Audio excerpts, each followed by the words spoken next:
আজ আমি আপনাদের কাছে এক চেনা স্বাদ একটু অচেনা স্বাদে নিয়ে এসেছি নিরামিষ টিয়া রঙের ধনিয়া আলুর দম। আসলে এই কদিন একটু ব্যস্ততার কারণে রান্নার ভিডিও শেয়ার করা হয়ে ওঠেনি। অবশ্যই ভিডিওটি শেষ পর্যন্ত দেখবেন এবং লাইক, কমেন্ট, সাবস্ক্রাইব ও ভালোবাসা দিয়ে আমাদের পাশে থাকবেন। তো চলুন মায়ের ছোঁয়া চ্যানেলে সবাইকে স্বাগত জানিয়ে শুরু করছি আজকের রান্নাবান্না।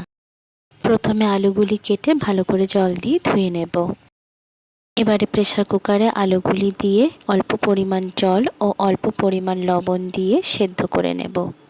এবার আমি টমেটোগুলি কুচি কুচি করে কেটে নেব।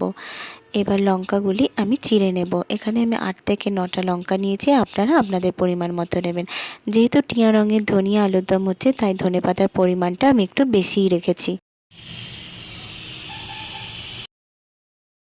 এবার আলুগুলি সেদ্ধ হয়ে গেছে।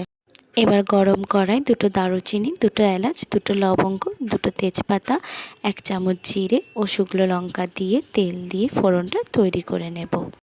এবার টমেটো কুচিগুলি দিয়ে দিলাম, দিয়ে একটু নাড়াচাড়া করে নেব।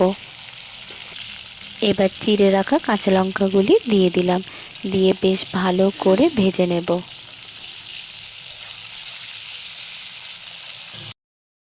এবার 1 চামচ আদা বাটা ও 1 চামচ হলুদ গুঁড়ো দিয়ে দিলাম, দিয়ে বেশ ভালো করে নাড়াচাড়া করতে থাকবো।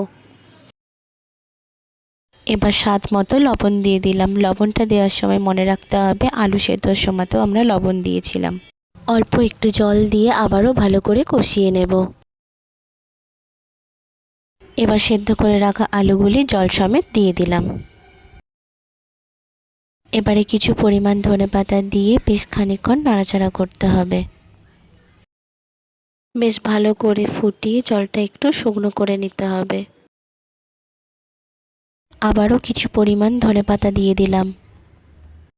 জলটা ফুটে ফুটে বেশ কমে এসেছে। এবার আমরা ধনেপাতা বাটা দিয়ে দিলাম, দিয়ে আবারও বেশ ভালো করে নাড়াচাড়া করে নেব। এইরকম মাখা মাখা হয়ে আসার পরে একটু জিরে গুঁড়ো ও ঘি দিয়ে নাড়াচাড়া করে নামিয়ে নেব।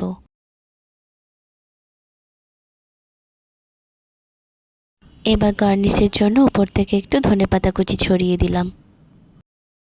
ব্যাস রেডি হয়ে গেছে আমাদের টিয়া রঙের ধনিয়া আলুর দম। গরম গরম লুচি বা পরোটার সঙ্গে সার্ভ করুন এই ধনিয়া আলুর দম। শীতের সন্ধে এই ধনিয়া আলুর দমের সঙ্গে দারুণ জমে যাবে বন্ধুরা। তাহলে আর দেরি কিসের, অবশ্যই বাড়িতে আপনারাও বানিয়ে ফেলুন টিয়া রঙের এই ধনিয়া আলুর দম। ও হ্যাঁ, লাইক, কমেন্ট, সাবস্ক্রাইব করতে ভুলবেন না কিন্তু। টাটা।